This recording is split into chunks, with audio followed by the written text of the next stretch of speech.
Happy Thursday evening out there, ladies and gentlemen. And as always, it's another week. We are ready to go, ramped up and ready. I don't know if you might know this, but we got a football game on tonight. And we're going to cover it while we're doing the podcast here. We're going to talk a little bit about it on another episode of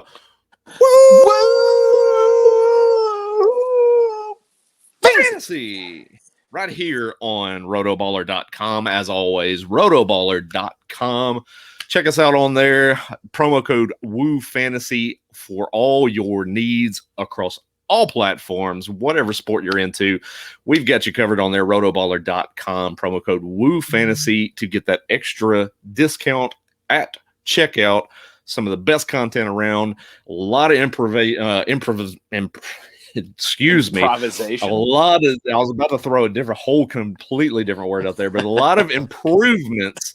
Improvements to what we've got available for the 2021 football season over at rotoballer.com. We're going to have player pages galore, a lot of crisp new things that are going to be available for you guys for 2021. So definitely check that out, rotoballer.com, Woo Fantasy promo code. And a new sponsor we want to point out this week as well, Underdog Fantasy.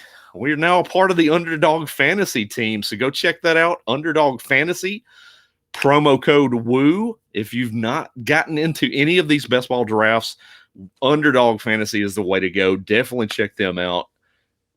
WOO gets you an extra discount, get you that extra deposit when you first sign in for Underdog Fantasy.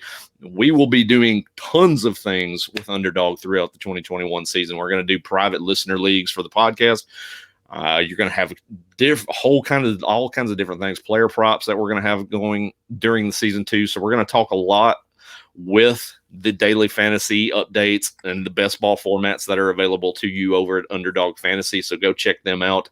Underdog Fantasy promo code WOO as well. Without further ado, bringing on the co-host, of course, Mr. Nick Hefley. How are we doing tonight, sir? Doing great, man. Just finally got done with my Razzball League draft today, so it went well. I actually had our guest in my league here too, so we may talk a little bit about that. But yeah, finally got done with that draft, and man, looking forward to some football tonight. Even though it is the Cowboys, football's football. Exactly. I mean, we do not have a single weekend until February without football now, so it's officially back and going. Hopefully things stay kind of par for the course. You know, we don't have any interruptions with COVID and things like that because, things are kind of ramping back up. But hopefully we're going to have a smooth 2021 season around the NFL. But, yeah.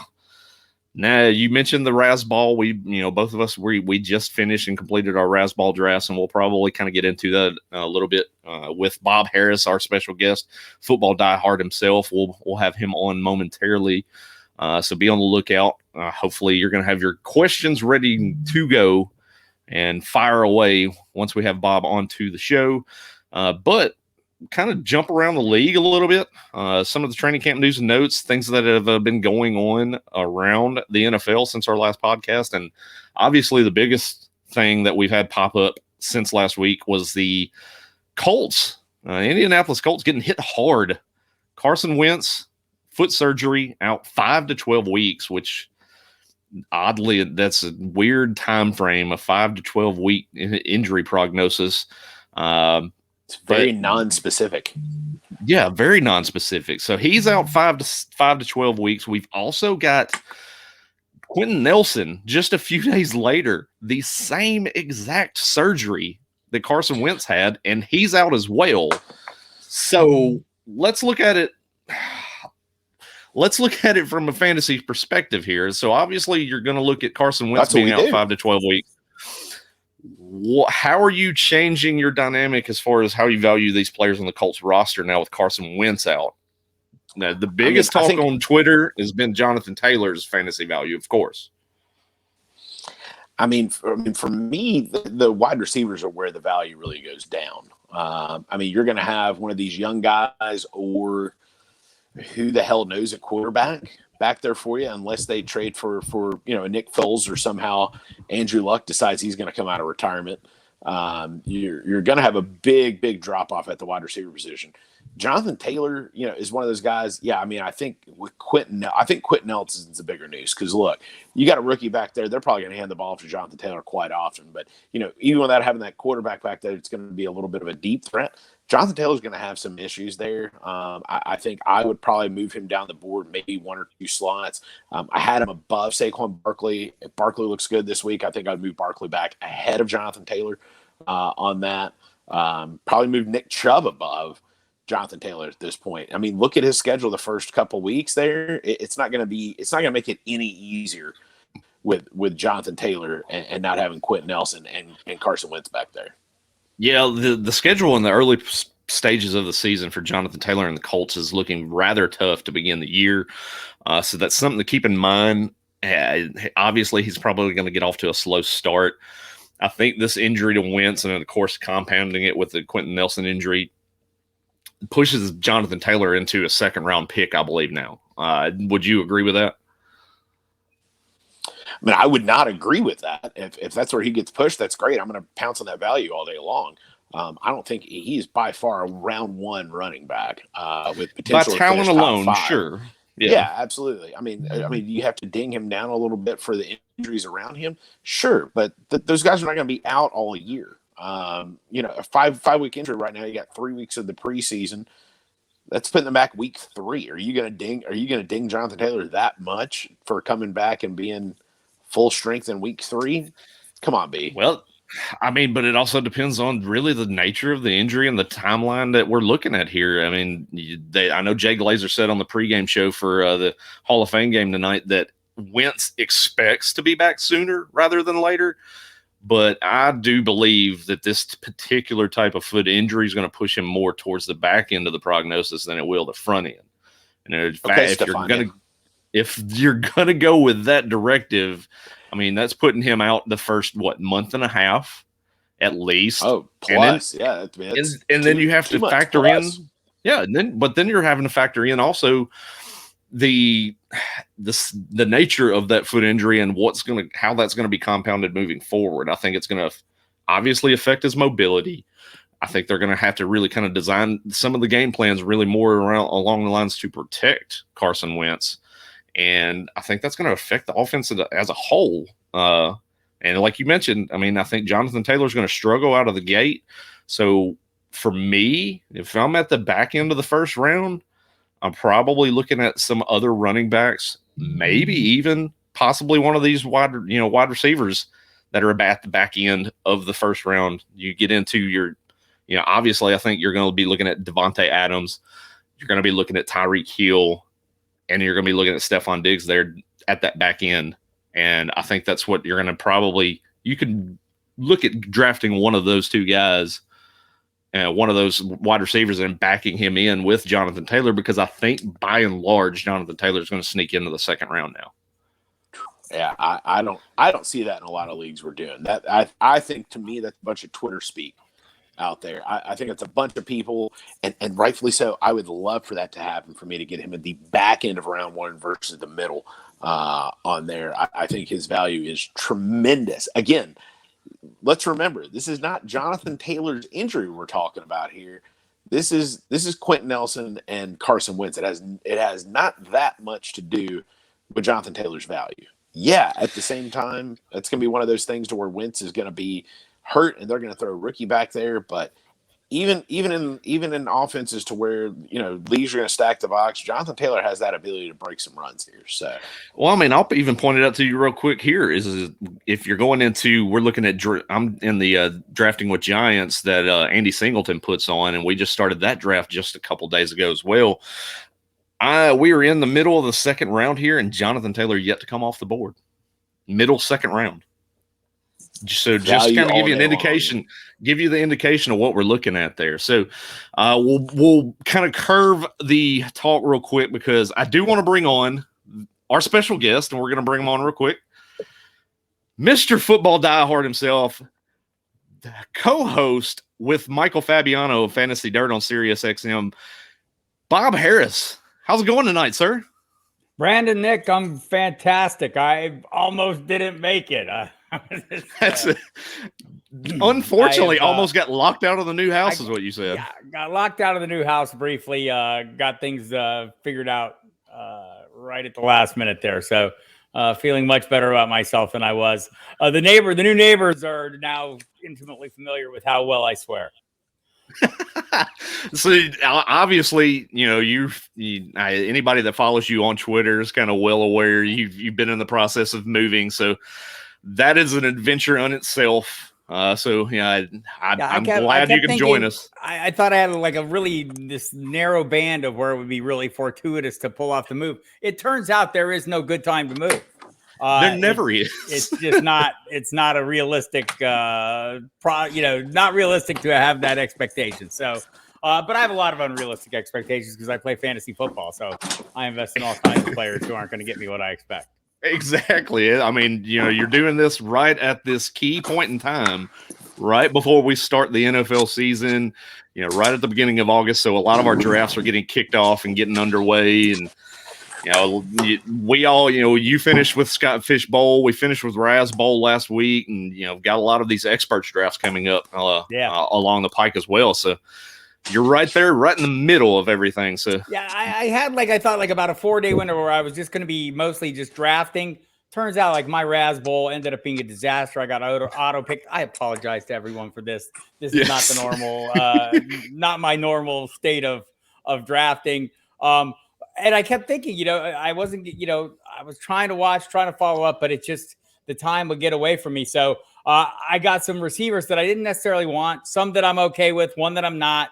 And I'll, make a little chicken salad out of that other stuff. Obviously, so you're in the same division with my co-host here, Nick Hefley, the real FF GOAT. So by and large, you did get some of the auto picks throughout that draft, like you mentioned, because, circumstances being the way they were. But what were some of the picks that you were able to make that you felt like the value came to you and were good selections where they were? And throughout the rest of the draft, from what you've noticed looking at the board, player movement, what are some player movements that you were a little surprised by? So first of all, I was pretty happy with, generally my first 5 picks, or first 6 picks, I guess. So, Michael Carter was one I made. Deontay Johnson was an auto pick in the 5th round, but I'm okay with it. I think he'll still be plenty heavily targeted. He might even catch some this year. I don't know. They say he's been working on that. Kenny Golladay, prior to the most recent hamstring issue, I'm still kind of okay with that as my wide receiver too. So those first 5, first 6 rounds, I think I could live with. After that, things got away from me on wide receiver picks. The rest of it I liked. I think, I was kind of, I would be interested to see how this started again, where Jonathan Taylor, I know you were talking about him. I'd like to see where he would go, right? I'd be a little more interested in Saquon Barkley, watching some of the NFL Network coverage today. It left me a little more optimistic than I have been, and I kind of been mixed on that because, talking to various beat writers who cover the situation on a daily basis, they've kind of been downplaying the notion that we're going to miss a lot of time. And then maybe they're just going to take them right up. They're going to go easy on them right up until the start of the season.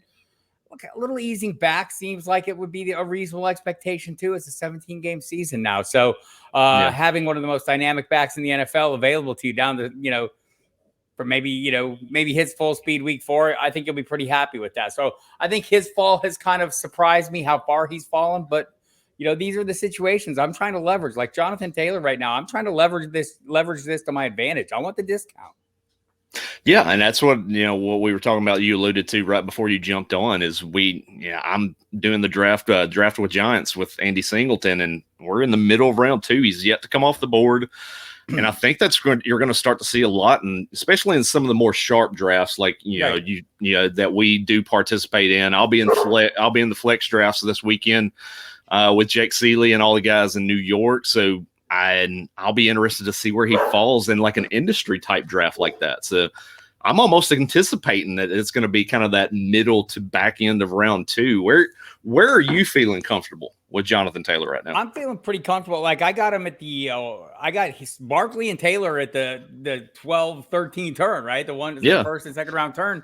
I thought, damn, I'll take that. I'll take my chances with that. Like I think, look, Quentin Nelson's a super player, right? But I mean, he isn't the whole offensive line. The offense is still designed the same. I talk to my friend Casey Joyner all the time, the football scientist, and he'll remind you, yes, offensive line play is important, but for really good running backs, it's not the most vital thing. I think it's more important to the quarterbacks, the pass protection, things like that. So I'm willing to take my chance there. And I think, if you saw Quentin Nelson on Instagram, he's not thinking he's going to miss too much time. And I just heard Jay Glazer tonight reporting maybe Carson Wentz won't as well. They're looking at the shorter end of that timetable. I still have concerns about that, you guys. Part of his game is predicated on, he's a mobile quarterback. He's got to be able to move. And they're saying, oh, well, he'll manage the pain. Okay. I'm sure he will, but will he be 100%? I have concerns about that. And he was a guy I was kind of in on as maybe, an upside play. Last time he played with Frank Reich, it was near MVP levels. It's been a little while, but that's in him. So I think, we all do the same thing at quarterback. You're kind of throwing some darts at that second quarterback, unless you throw the dart at the first quarterback and playing to save a second. It's either one or the other, right? So, I think, I'm still okay with Jonathan Taylor. I look at that last 6-game run last year was phenomenal. I think it finally demonstrated what he's capable of. I'm worried about Naheem Hines because, look, he is sneakily. He has been more productive than guys, as a receiver than guys named Marshall Faulk, than some of the top receiving backs in the game. He's really done a fantastic job over the first 3 seasons, and I think that'll continue. And Marlon Mack is back, but man, if we see the Jonathan Taylor we saw down the stretch, anytime you're getting him outside the first round, I think you're getting a little bit of a deal there. Fire away, Nick. You got a question there?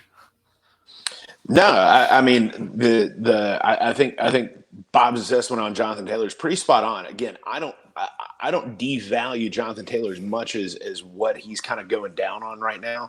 For me, the talent level's there. These guys are not going to miss as many games, I think, is what you're thinking. So for me, I drafted at the 11th spot in Rasball here, and had he fallen there, he absolutely would not have gotten past me in round 1.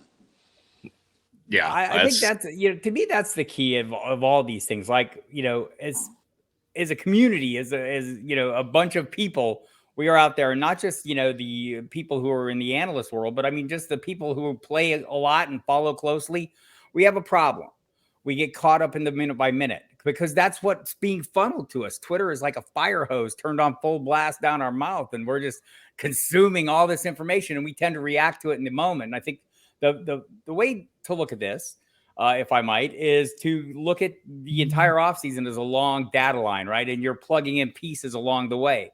And each piece is just that, one piece, right? You have to put it in context with what you know. And that dates all the way back to last season. That includes coaching changes and other personnel moves around these players. And look, these injuries are not ideal, right? And they aren't, don't worry the favor, but they're not the entire story.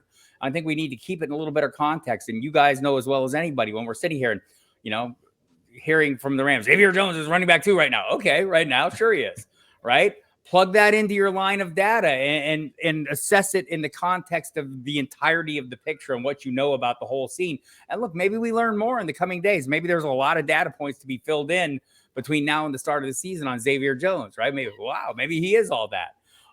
But right now, you're being a little speculative, and we tend to chase these things. It's all, I always make the same joke, but it's like you're at a pond and you throw a lure in there and all the fish go swimming towards it. Some of these news tidbits are like that. And we should be careful about that, or we should be trying to leverage them. And it's a two-edged sword. I get it, but I'm usually trying to chase the other way, right? When I see everyone running after that one thing, I'm thinking, well, maybe I have an advantage here. Maybe this is an opportunity for me. Yeah, and it's just to speak to that, like we heard yesterday alone coming out of Eagles camp, we're hearing Boston Scott and Miles Sanders are looking to split touches evenly during the season, just based off what they're seeing in camp so far. Right. So, and then now earlier today, then that comes you had a beat reporter that did come out and they were like, look, there's no chance whatsoever Boston Scott is working into that workload for Miles Sanders. So that's right. It's Kerryon Johnson. Yeah, don't you guys feel like the Eagles don't like Sanders as much as you don't like Sanders? I mean, that's kind of been the thing for me is you see him, you see his play and what he does when he's given all the opportunities or the opportunities, you would expect. He really tends to deliver. And I can point to the Saints game last year when he and Jalen Hurts both ran for over 100 yards against a defense that hadn't given up a 100-yard rusher in forever. And you think back when all the receivers were hurt and he became kind of the de facto downfield threat when they would get him the ball. He's got the breakaway ability. And then I just keep seeing them adding running backs, trying to do things at the position. And it makes you question whether their desire is, and I think for all of us, when we're watching, one of the greatest things to understand is what is the team's desired outcome in any given situation, right? Because they're going to give that every opportunity to play out. Doesn't mean it will, but it just always seemed to me like, wow, why don't they want this Miles Sanders guy to succeed? Now, I'm assured by people who work for the team. In fact, Dave Spadaro from the team's website has told me multiple times, every time I throw this theory out there, he slaps it back in my face like a volleyball player. And just jams it down. So, that's not true. So, we've got to work through these kind of situations, and some of what we see in the coming weeks will help inform that and help fill out our lines of data and give us, kind of fill in the gaps, or at least, add a little context to what we already know and what our hopes and expectations are. Yeah, because you're seeing so much of that, and it seems like everything is so overly positive when it comes to Twitter and these camp reports, and we're so chomping at the bit just to get the little bit of information we can get to try to get the one up on our next guy that's in our competition in our leagues. And or the opposite, seems right? I mean, it's really negative. Everyone's trying to get an eyeball, right? Like, yes. So you're glowing reviews, or you're totally critical, hypercritical of even the slightest thing, So I think these are things we have to come to grips with as we're doing this, and we need to, again, look at the context of the bigger picture. Think back. It's been an entire offseason. There's been a season before this. All those things come into play when you're making your assessments. And that's what kind of leads us into what we wanted to talk about with tonight's show. We want to kind of get into the wide receiver position. That seems to be one that we've really seen over the course of the last couple weeks with camps opening up, is glowing reports for players, and then, not so glowing reports for other players. But obviously, you're getting into some of the prior to the injuries to Devontae Smith going down with the hamstring injury. Now you've got also Kenny Golladay. Looks like he's out for 2 to 3 weeks with the Giants. Smith was a guy that was getting positive camp reports out of practice, and really started to see a little bit of an ADP rise with him. Now that he's out of the picture, and we're kind of staying on the Eagles here, but you still have that little bit of kind of iffy information coming in with Jalen Hurts. And, overnight, while we were sleeping, you hear a little bit of scuttlebutt that the Watson trade rumors have taken off yet again, but now we've quelled those rumors tonight. So how do you feel confident-wise with Jalen Hurts moving forward in this pass-catching group that was really kind of less of than to be desired for the Eagles last year? I think it still is, which makes Devontae Smith of some interest to me. Like, just like with running backs, path to workload, that path being clear is vital, right? I mean, unless you have those opportunities, you're not going to score me fantasy points. I think Devontae Smith has a double advantage, right? He has some familiarity with Jalen Hurts. And we saw that a lot with teams this year, right? They were drafting guys who seem to have the pre-established chemistry with whether it's quarterbacks or whatever. So, I think these are helpful things, and I think that's those are the two things for me that work in Smith's favor. The thing that works against Smith is the slight size and things like that. Maybe he can overcome that. I don't find myself drafting him a lot because for me, wide receiver. So I'm going running back and tight end heavy, even quarterback. That first 6, 7, 8 rounds. And I'll have wide receivers in there, but I think the real depth, the real value is found outside, that top group. I want one of those top guys, but after that, I'm fine waiting a little while and taking my chances. And I think, I'm already seeing the new Devontae Smith. His name's Jalen Waddle. He had a good practice. Everybody knows that. Also built-in chemistry with Tua Tagovailoa. And so, I mean, we're going to see guys like that rise. In general, I'm not going to chase the rookies. I know Justin Jefferson kind of changed the paradigm last year. Okay, that's one guy, right? And other rookies fare reasonably well. But when I sit here and I'm drafting and I see, wide receiver ones for lousier teams, or lousier, that was harsh, maybe less than impressive offenses, or offenses with big question marks. Corey Davis would be a prime example. Henry Ruggs III, prime examples. I see those guys lasting into the double-digit rounds or thereabouts. I'm okay waiting a little bit and taking my chances there. And if it doesn't work out, I'll move on. I don't have a huge investment in them.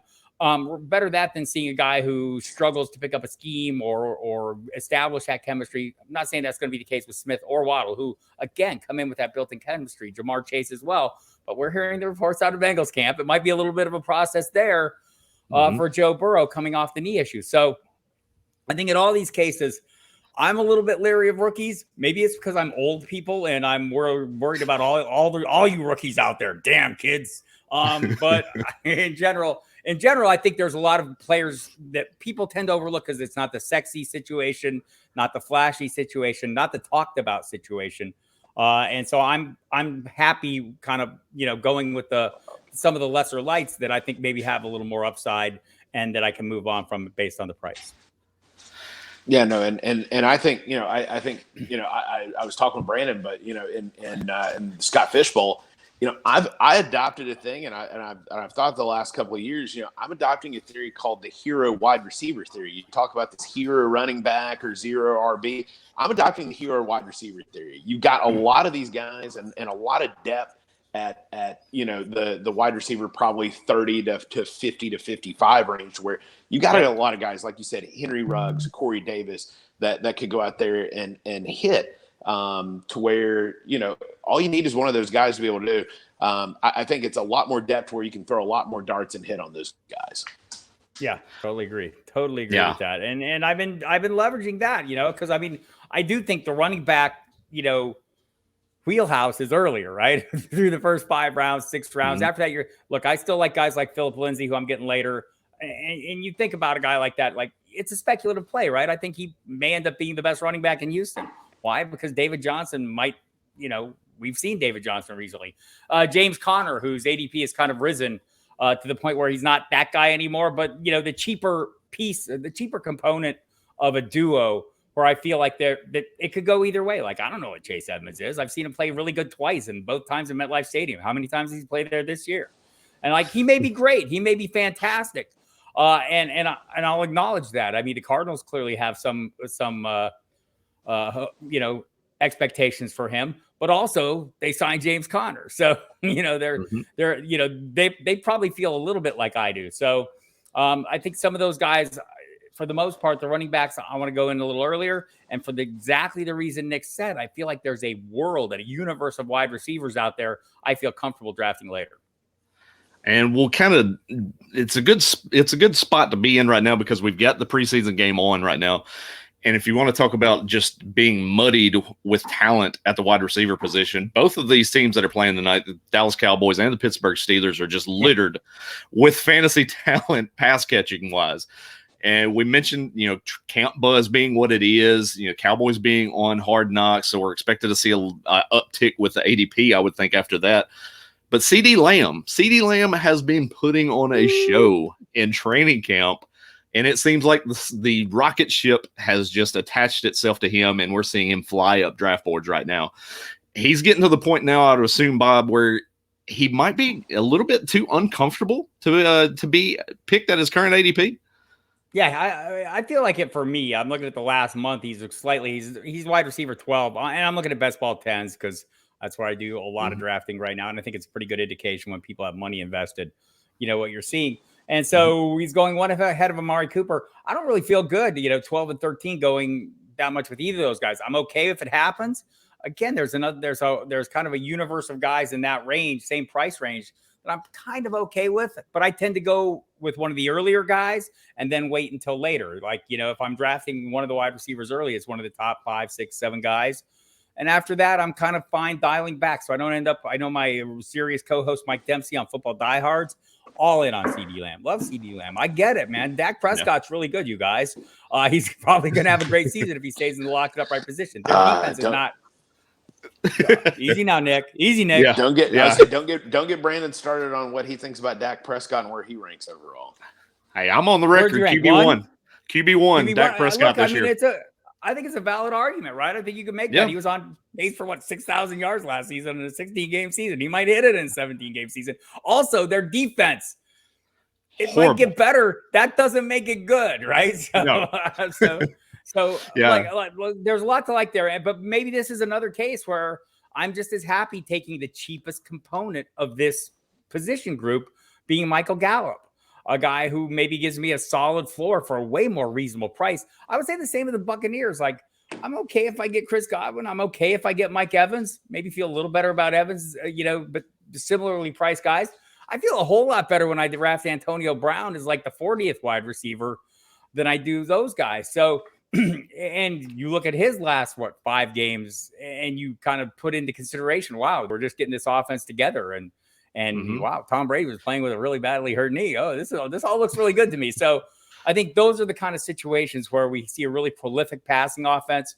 And one of the few rare cases where, in Brown's case, where I would take him ahead of another team's wide receiver 1. But I see this a lot where, I see wide receiver 3s going off well in advance of wide receiver 1s. I mean, it happens. I'm fine with that. I do it on occasion. Brown would be an example. There are others. But a lot of times I'm thinking, wow, I think I'm going to wait a little later and get this team's wide receiver 1. And even the worst teams have offense, you guys. You'll be surprised to learn. And some of it comes through the air. In fact, if they're getting their ass beat, a lot of it comes through the air. So I think this is something worth noting at the wide receiver position in particular. I just think it's the position where you can dive deep, take your chances. Also, if those chances don't work, the waiver wire is waiting for you, and it's going to be filled. It's well stocked in general in almost every league. Yeah, I agree with you there. Then we'll switch over to the other side of the ball here with the teams that are playing tonight. Pittsburgh Steelers. You did mention Deontay Johnson earlier. He seems to be a guy that's kind of going in that mid-tier wide receiver 2 range.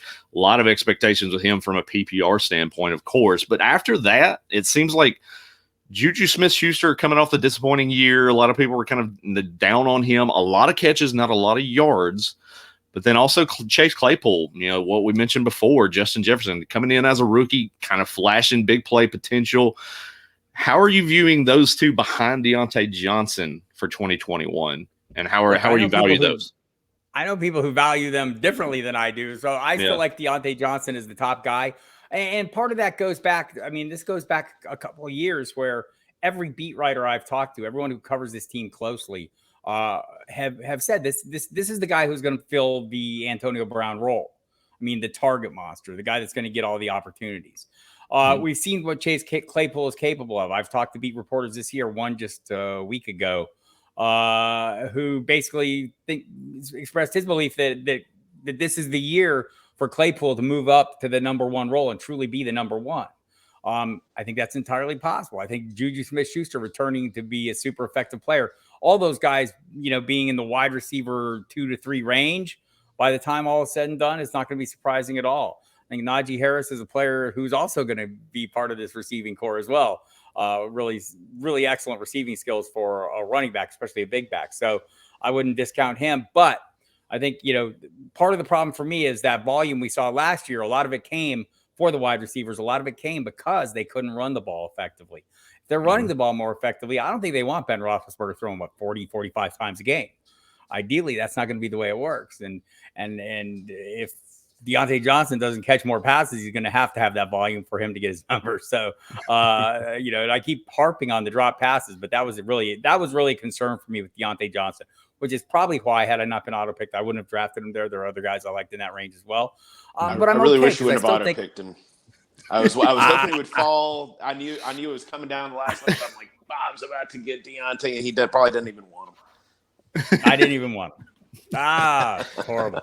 But I'll take him. But for the reasons I stated, I still think he'll be the most targeted wide receiver in this offense. I also think he realizes he can't drive. He and Jerry Jeudy probably have been on the phone a lot with each other. We got to catch the ball. It's our job and all. So hopefully, I know in Deontay Johnson's case, he's worked on it. I don't know if the tennis ball therapy is going to be effective or not, but certainly he's been put on notice. We saw it last year. He got yanked right off the field on multiple occasions for drop passes. That Buffalo the good game. news is Ben Roethlisberger didn't seem to lose faith in him, right? He kept throwing his way.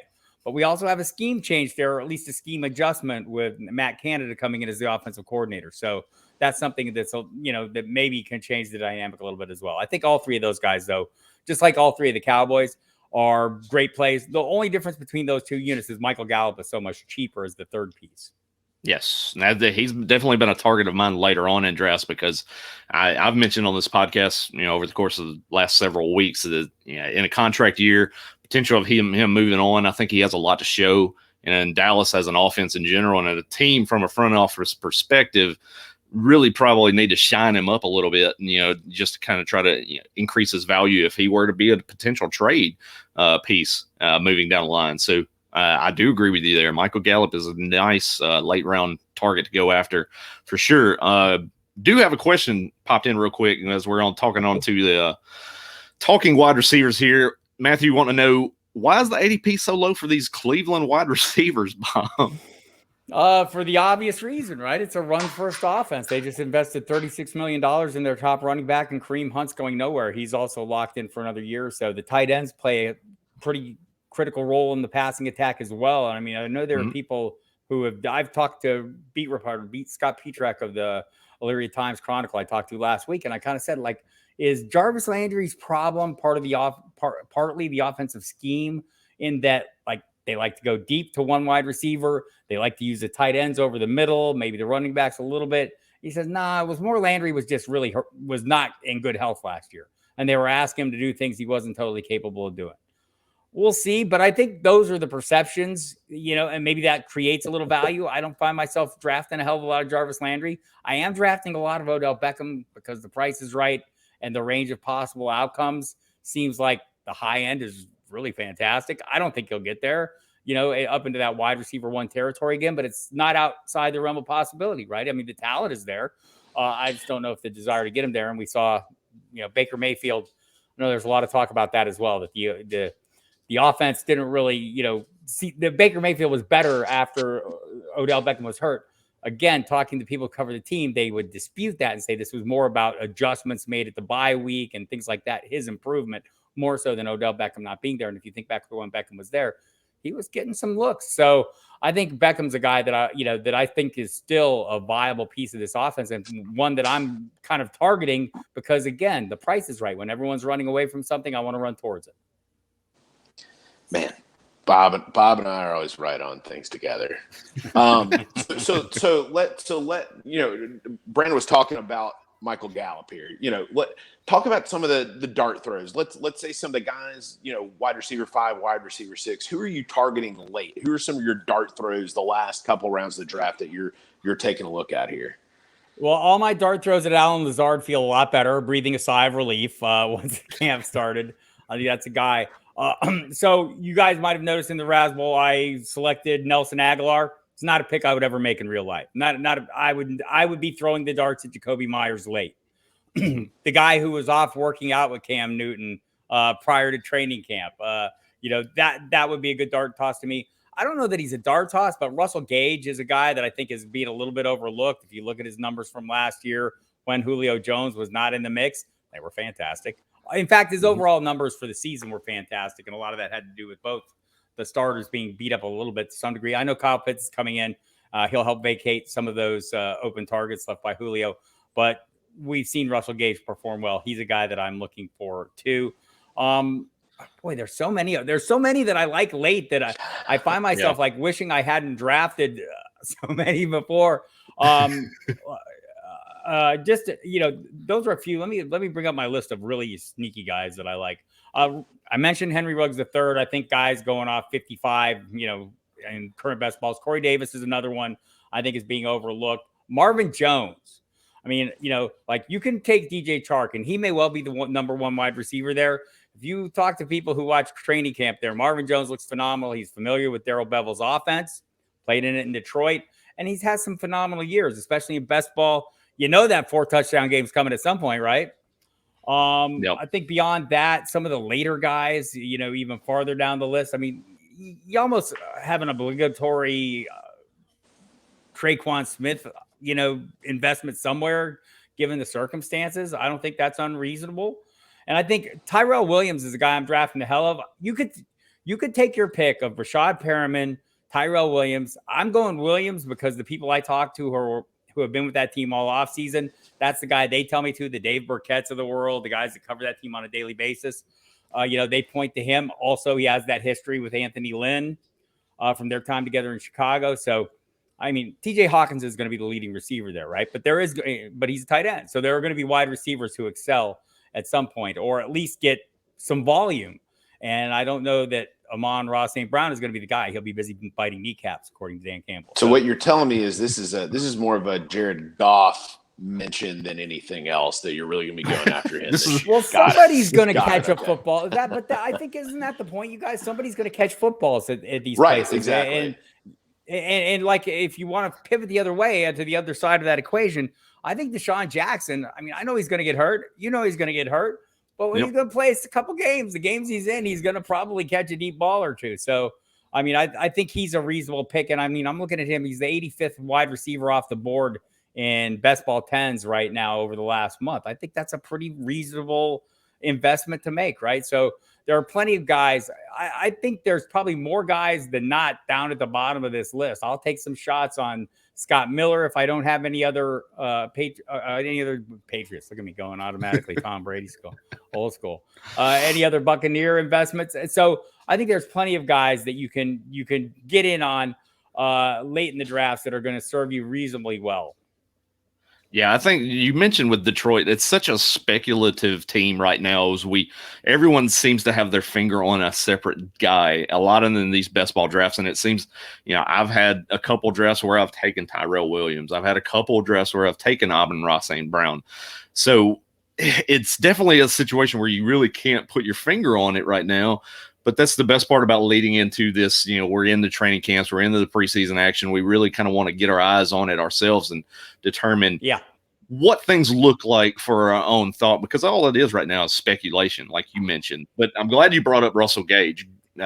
Russell Gage is a guy that I've put it out there on Twitter numerous times. Even with Kyle Pitts coming into the fold, they lost Julio Jones. Russell Gage is a guy that was performing at a top 30 level in most weeks last year with Julio Jones out. Yep. Now he's getting drafted around 50, 52 at the position. It seems like maybe, yes, it's not a home run pick. Like, this is going to be a guy that's going to help win you a championship, but it's also a guy that's going to be a steady producer for you in your lineup week in and week out that can allow you to get that depth around you at other positions and make for a more well-rounded roster. So I like the Russell Gage call out. He's definitely a guy that I've been on all offseason myself as well. Yeah, I have a number of shares of him. I think, there's always guys on teams that are easily overlooked. He would be one of them, but you go through every receiving depth chart. I mean, like, I look at Arizona, AJ Green. I know he's a little beat up right now. He's been a really good receiver at the pro level. You'll be surprised to learn. And all of a sudden he's playing opposite a guy who's going to command all the attention. And then they bring in, some additional speed and Rondale Moore. I think he's set up for success. I don't know that he'll have it, but I think at the price point, again, worth a flyer for a receiver who's, for how long now has been one of the best in the game, playing in a high volume offense, right? So I think you can look at a lot of places. You can't look at the Raiders too much, but I mean, I have hopes for Bryan Edwards. I know the Raiders do as well. Hunter Renfrow, still a guy that catches the most passes there for guys not named Darren Waller, right? So, I mean, there's always options available on all these teams when you're getting late. And I realize a lot of these guys are like, weekly DFS plays or whatever, tournament plays. Yeah. And we'll see as the season goes along. They're not guys you have to invest in drafts. There'll be guys available on your waiver wire as the season goes on. But that value is going to be there. And that's the thing about taking chances with, wide receivers later in the draft. You don't have that kind of investment that you have to hold on to it and wait and see. I don't have to wait the first month to see if he turns into the guy I think he is. Nah, he's not. Go. Here's another guy waiting for me on free agency. We'll pivot to we're talking about the values deeper down the wide receiver position here, but let's go back up to the top. Obviously Aaron Rodgers coming back on the fold in Green Bay has vaulted Davante Adams back into his seed as the number one wide receiver at the position.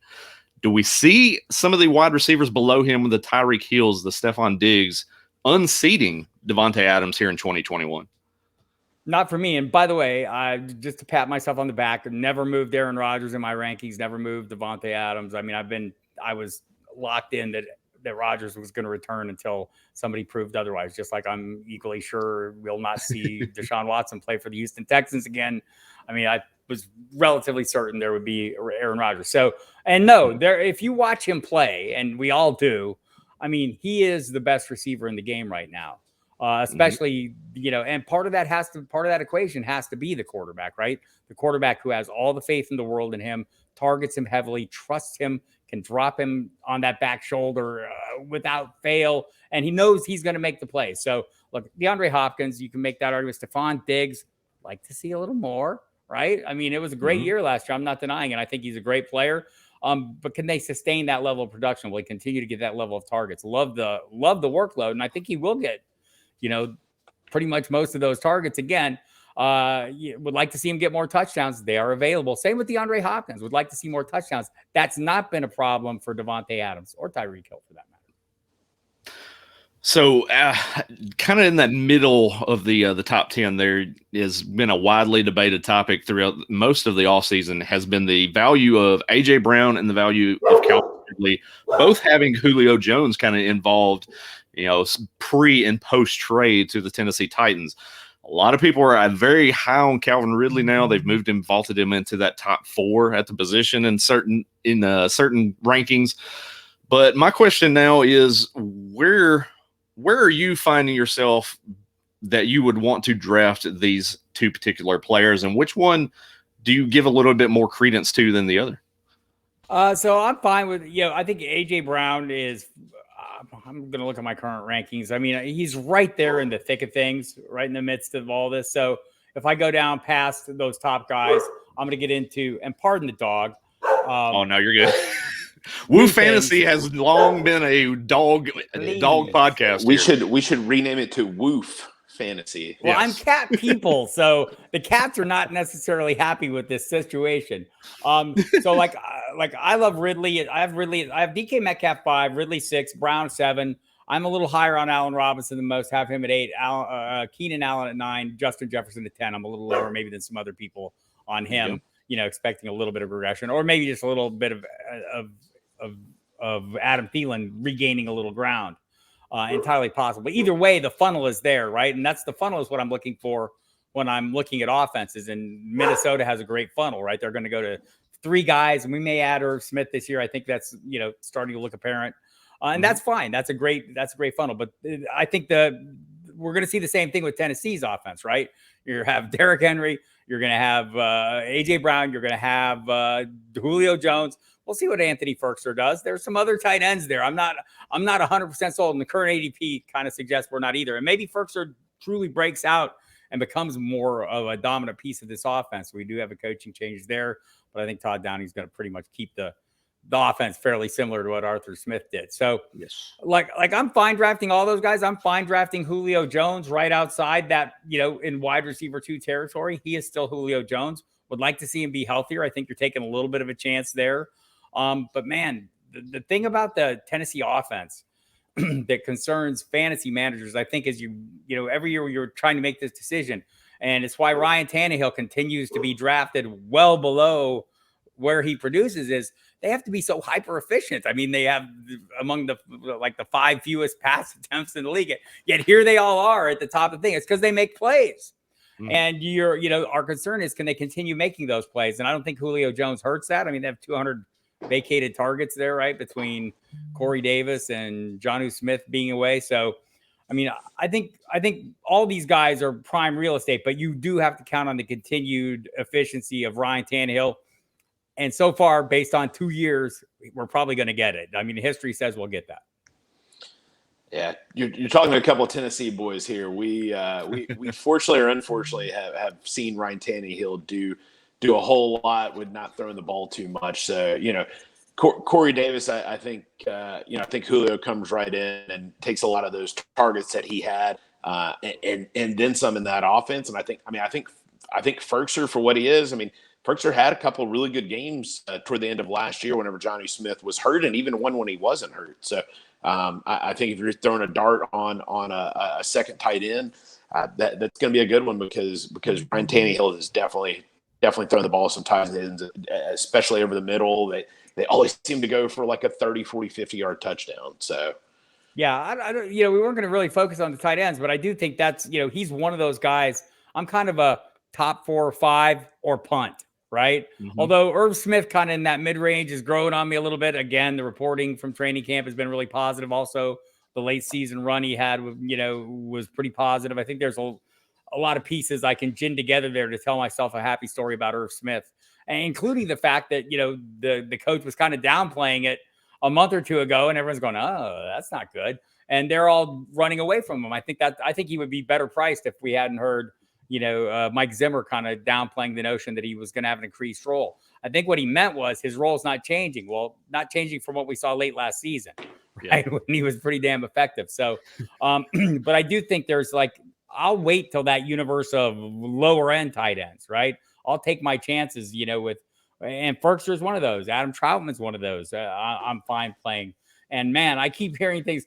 I'm trying not to go Dan Arnold on anybody, right? Because it's crazy late. But I just talked to Skylar Callahan from SI.com, telling me the same things I've been hearing from everyone. This guy is connecting with Sam Darnold and looking really good. He's kind of the tight end that Joe Brady is going to make heavy use of. So, but you're going to be able to draft him as the 20th tight end still or later.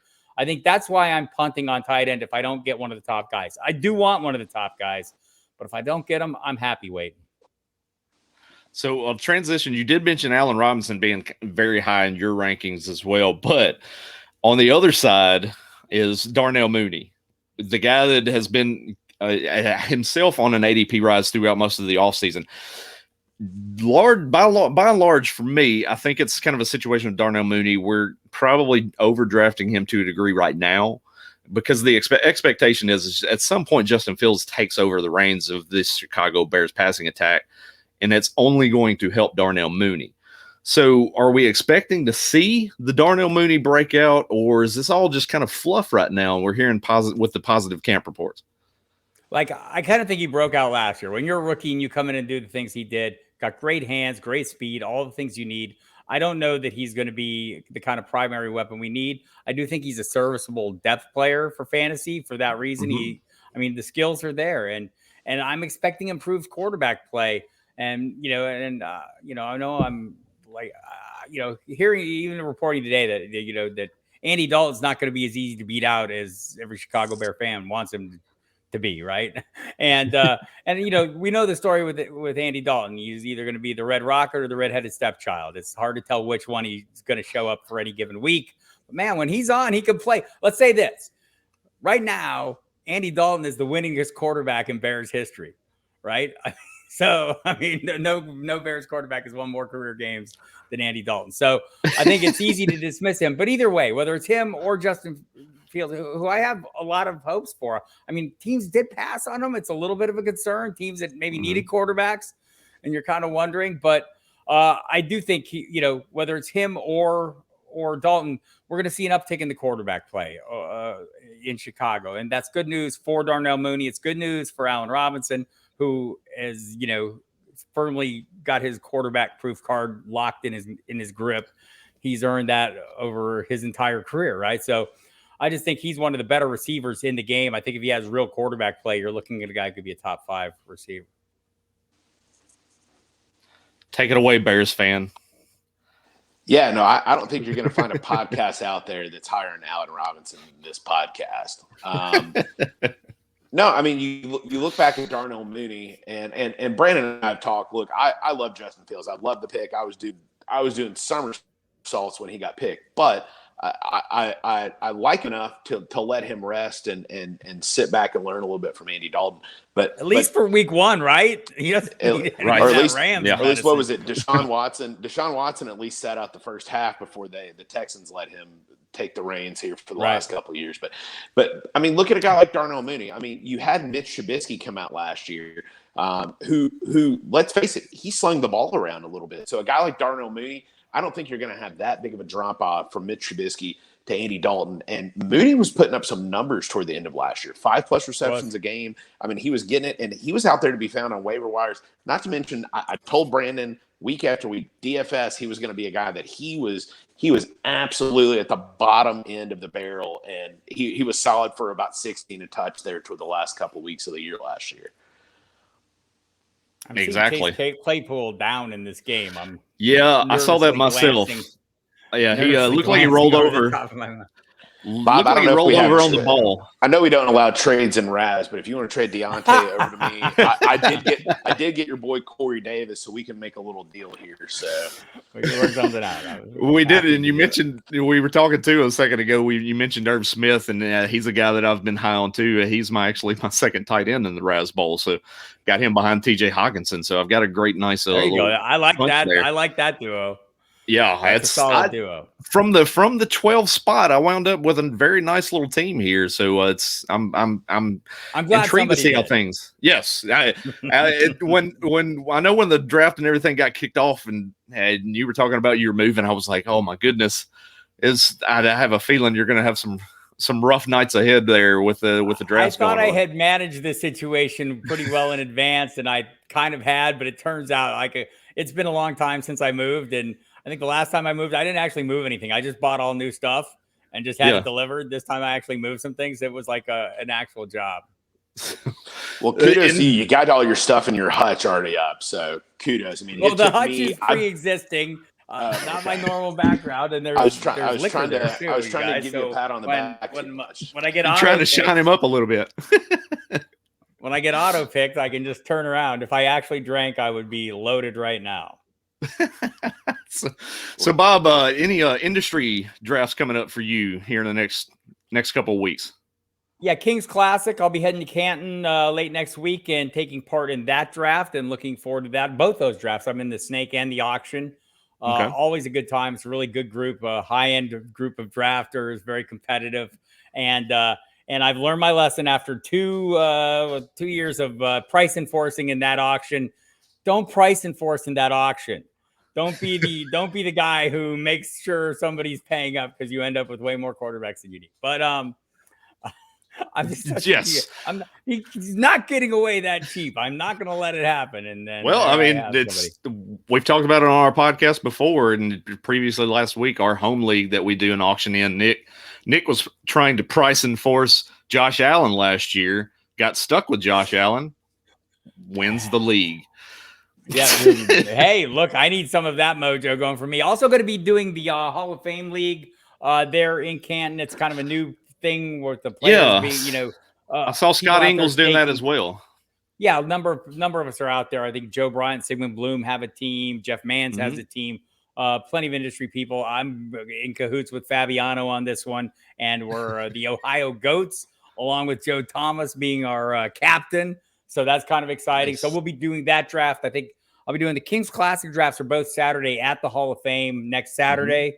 And then the Hoffel draft, the Hall of Fame League, that draft will be Sunday.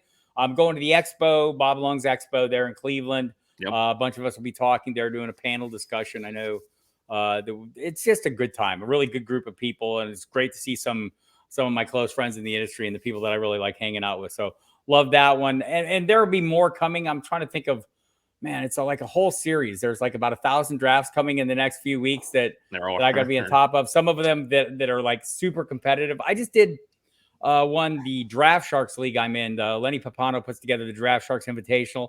I was in a brutal league with like Nelson Sousa, this high stakes murderer is in there, and Bloom is in there, and Elliot Chris. And I mean, it's like really high end players. And I was hosting a show on Sirius while I drafted. Had auto pick issues there. I was trying to manage my queue a little better with my fantasy league draft. And so, but I was at one end, so I had to be really careful. And, sometimes the reads come at a bad time, especially like some of them that are really long. But anyhow, yeah, I can imagine. So that was a great one. Mike Clay has a league that I love being in. It's called the Going Deep League, where you have like a really deep starting lineup. And again, an array of heavy hitters. I'm in a league that Scott Barrett put together, a dynasty league where we're all set. Our rookie draft. We do the rookie draft before the NFL draft, so adds a layer of complication. But it's like a 2 quarterback league that's like super tough. Barry's in it, Evan Silva's in it, Pat Thorman, Rich Rebar. I mean, and I'm leaving guys off that are equally, as competent or superior to me. And so it's like there's some tough stuff coming up ahead, and always look forward to competing with the best and getting my tail whipped, and occasionally finding that nut that just swirls once and again. That's because I'm myself going to be in there in the Superflex, the Flex League this Saturday with Elliot Chris, going to be in there with the Engel, Adam Ronis, a lot of heavy hitters. I'm in one of the flex leagues. I'm in the flex best ball. So yeah. Jake Seeley is mad at me because I never show up at the event. But now that he has the online component, I can be in it every year. So I'm doing the best ball. We were in the PPR last year and did it online with COVID and all that stuff. And I'm just like you. I got auto picked a couple of times in that draft last year. I hated the online version of it, but King's Classic, definitely that was one I was looking to go and attend myself, but I've so much other travel that I've got going on this month with other leagues and everything as well. It's kind of, I didn't want to book up the entire month, but I do plan on attending that at some point. Hopefully next year everything kind of work itself out. I mean, what a cool setting. And we've got the A and B leagues, the different leagues drafting in different rooms. And of course, anytime there's relegation involved, the intensity level ratchets up a bit, in those drafts, because nobody wants to get sent out of their league, and somebody wants to move up into that league. So always a good time. And they've kind of expanded that as well to include the international divisions. There's some great stuff going on that Bob Lung and Brad Evans have put together with that league. And, definitely. And that's not to mention, Seeley has done a fantastic job with the flex as well. And I'm glad to be able to get in on that because it's been a few years that I wasn't able to, and love doing anything I can with Jake Seeley. Definitely. So before we let you get out of here, I want you to hit us with one name at the wide receiver position, one name that you cannot leave your fantasy football draft without.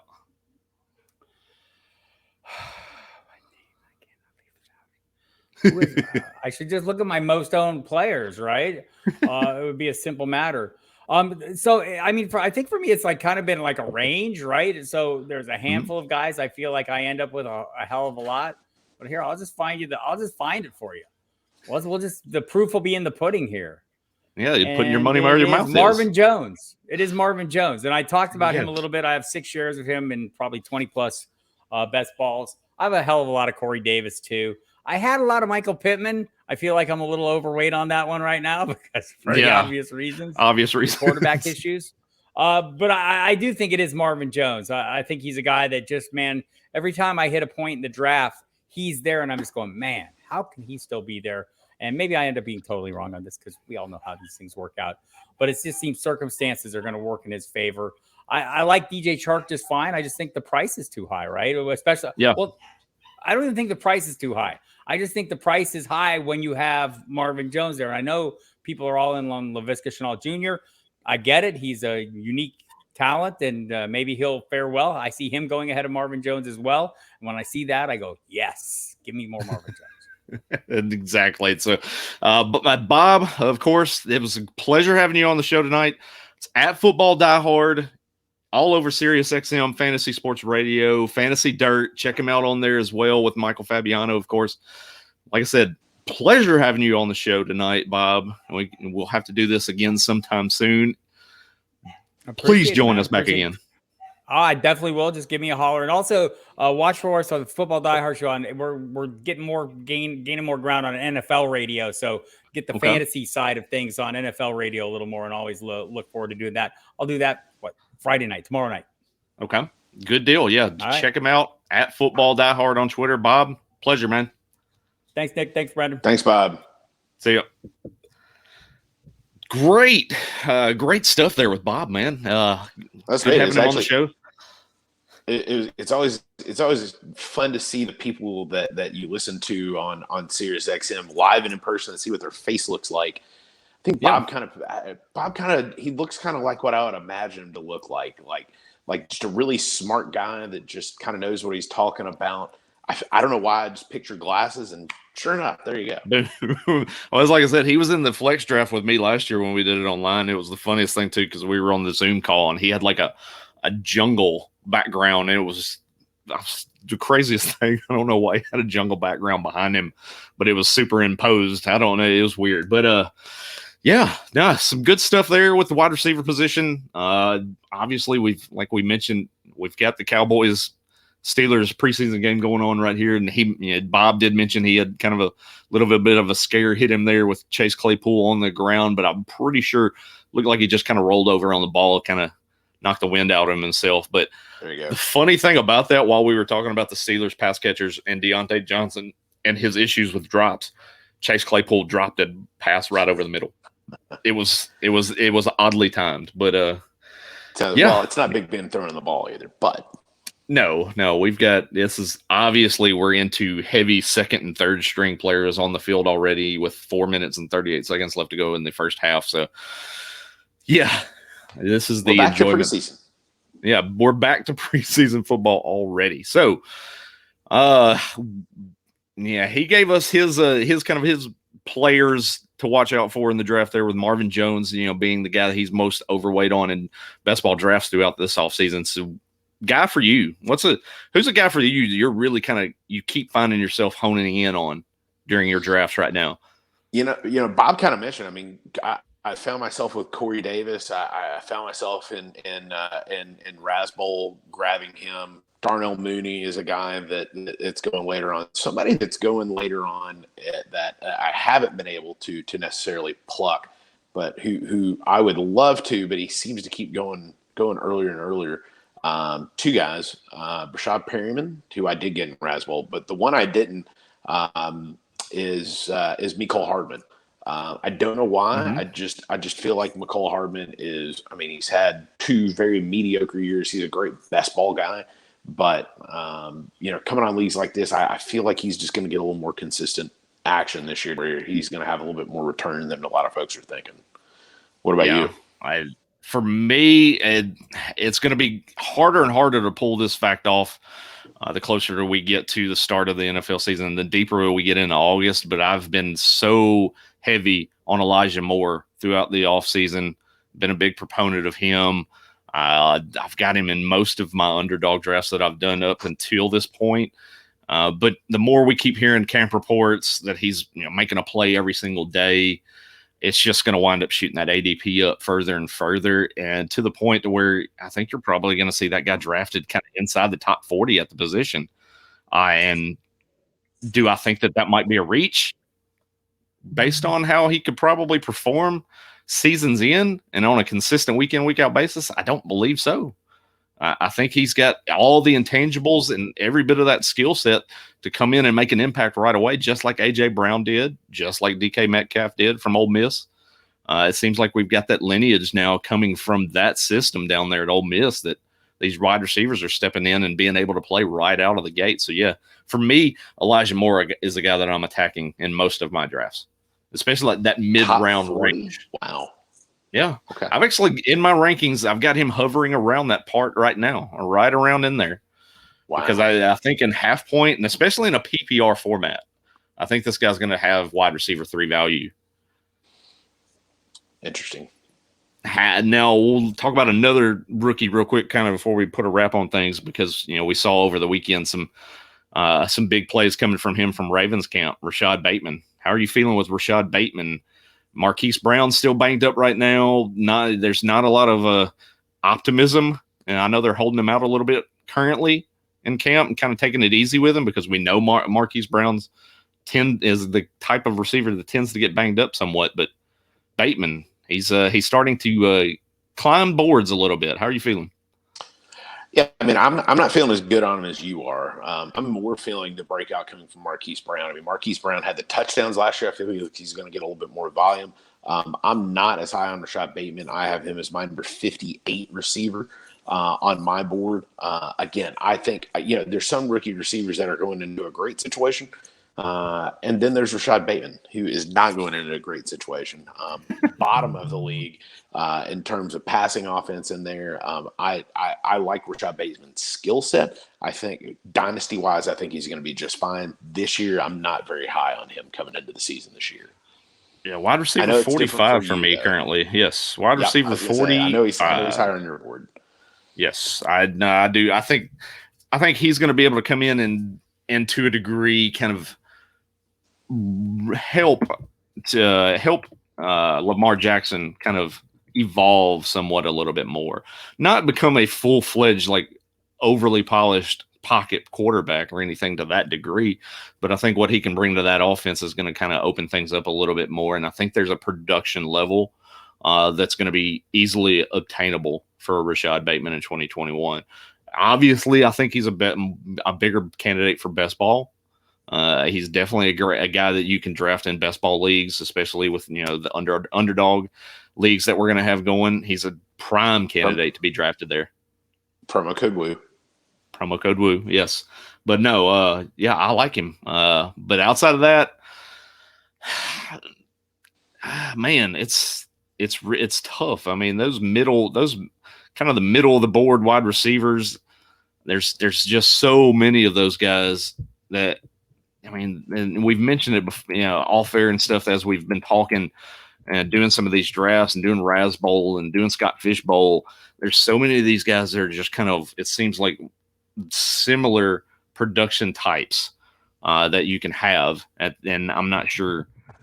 I mean, you can mix in guys, we've talked about them on previous podcasts, like Devontae Parker is in this range. Michael Pittman's in that range with the aforementioned Corey Davis. Guys like Sterling Shepard, who now you got, Kenny Galladay's banged up in camp. He can probably ascend a little bit as well. All those guys kind of seem like they're outside of starting capability, but they're guys that you can kind of plug in and play in the right matchups. So you can really, they're mix and match type of guys the further you get down the board.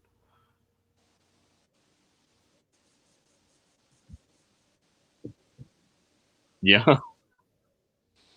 Sorry, you broke up. Oh, okay. No, I was just mentioning the fact that those guys are kind of all mashed together. A lot of those guys that we've got in that kind of the 40 to 55 range. Yeah, I mean, you got a lot of guys who you look on your board and it's all these guys that are right about the same. It doesn't feel like there's a whole lot of separation. That's why you and I have talked about it off air here. I want guys that are coming in a great situation who have a chance to. Maybe they're getting drafted in that 40 to 55 range who could have a chance to get into that, top 24 range. You're talking about a guy like a Chase Claypool who may be going a little bit later in some of these drafts here. Michael Gallup, you mentioned him earlier. Those are the kind of guys who the type of offenses they're in could hit. Mm-hmm. Yeah, no, I definitely I'm definitely all aboard on that one there too. So wide receiver, we've kind of mentioned it throughout this show. It's definitely one, like Nick mentioned with the hero wide receiver theory. You can wait at this position. It seems like something we keep talking about year in and year out. It's pretty deep for the most part. You don't have to feel a need to kind of attack it early and often like you do with the running backs because they thin out so quick at the position. So yeah, by and large, I think that's really what we kind of want to put across there, covering the wide receivers in this podcast here, is give it a little bit of time, kind of wait in your drafts, make sure you're stocking up at your other positions, the running back especially, like Bob mentioned during the show as well too, that top 4, top 5 tight end.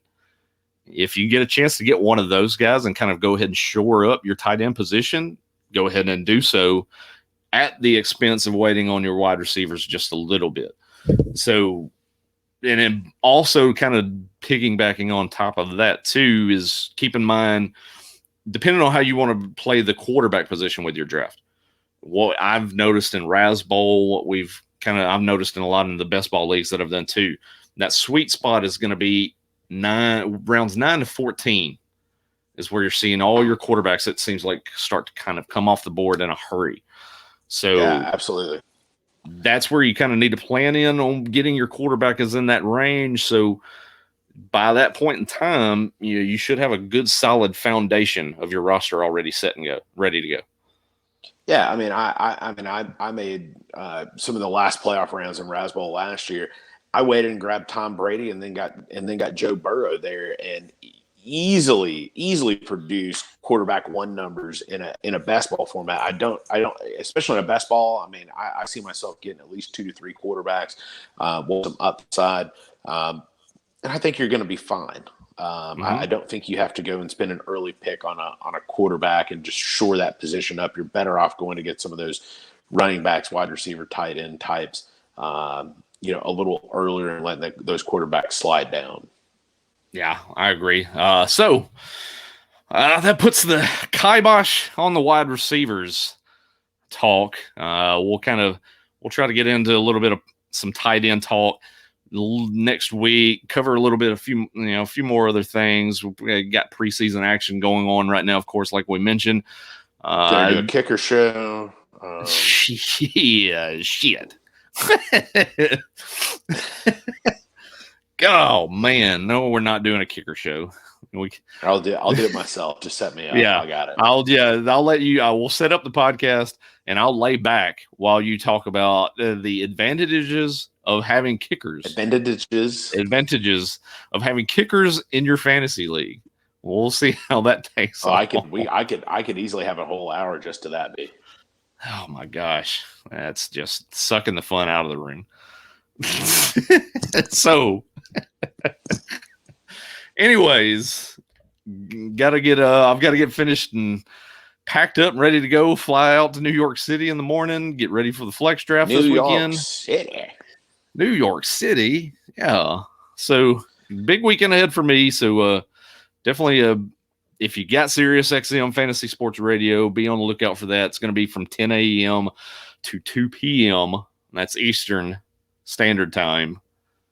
When we're going to be doing the Flex Leagues drafts, I believe it's going to be the regular Flex PPR draft at 10 a.m. and then the Super Flex draft that I will be involved in will be at 12, right at lunchtime. So be on the lookout for that. Hopefully, you can all give it a listen.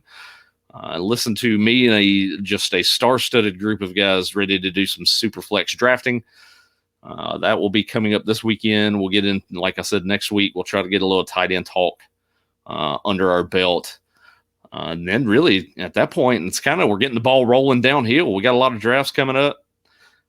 August is National Football Draft Month, Fantasy Draft Month. So super excited, ready to get things going. But as always, where can they find you on Twitter?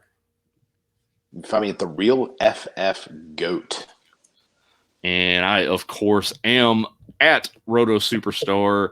And this is, of course, at Woo_fantasy. And until next time, ladies and gentlemen, be ready for another episode of Woo Fantasy. Right here on RotoBaller.com.